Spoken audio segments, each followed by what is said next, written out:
Hi, I'm Bridget Carey, and welcome to CNET's Future Of series, where we talk about the big companies and trends to look out for in 2013. And I'm here with Executive Editor Roger Chang, who follows the mobile industry very closely. So let's talk about what we can expect in cell phones and mobile next year. We have two companies that are hoping for a success story. You have Microsoft with the Windows Phone 8 and Research in Motion with BlackBerry 10. Do you think any of those two can really make traction next year and have some good news? Well, yeah, both of them are putting a lot of energy, a lot of resources behind trying to create this breakout hit.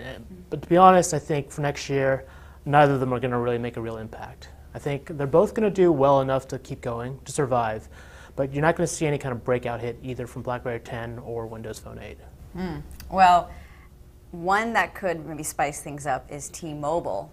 They're going to get not only the iPhone, but they're also going to be offering a new way to think about paying for your phone. Instead of a subsidy, you might pay upfront all at once and have a lower data plan, or pay a little now and have these monthly installments, kind of like a layaway. How do you think people are going to respond to that, whether it's a higher price tag up front for a phone than they're used to seeing, or this layaway kind of monthly installment plan? How are we going to react? Well, a lot of it depends on how well T-Mobile actually communicates this new plan to its customers. This is actually a better overall plan for customers in the long term. Right now, under the current model, you pay your $200 for an iPhone. You get the subsidy, but in return, you pay a much higher monthly fee every month through the life of your contract. Under this plan, it's a bit more transparent. You either pay the full price for the phone, which admittedly is high, or you sort of pay in monthly installments. But sort of the benefit of this is you pay a lower monthly fee for data, voice service, text messages, and you do save money in the long run.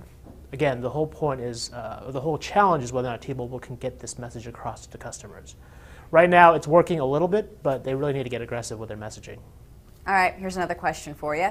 How about mobile payments? It's a topic that seems to go nowhere. Even Google is backing it, and I don't see any traction of this picking up. It's what I'm referring to is the ability to just kind of wave your phone over a cash register. Instead of using your wallet to pay, you would use your phone. If you don't have Is this going to take off? Is this going to go anywhere next year? Right, like as you said, Google, the cell phone carriers, the banks, there are a lot of big players that have been pushing mobile payments as this sort of new solution for the future.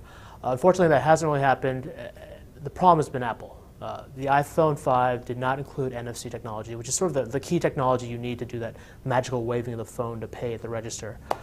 Because the iPhone 5 doesn't have that, it's really sort of a big hurdle for mobile payments to kind of get adopted, because customers aren't really going to see this in a kind of mass way. Other phones have adopted it, but just mentioned, customers just don't see the real use in it right now. So the only way for people to get used to the idea is for Apple to do it, I guess. Unfortunately, yeah. I mean, there's so many iPhone users that's what it's going to take for mobile payments to really take off. Well, thanks, Roger, for joining us, and thank you for watching our Future Of series. For CNET, I'm Bridget Carey.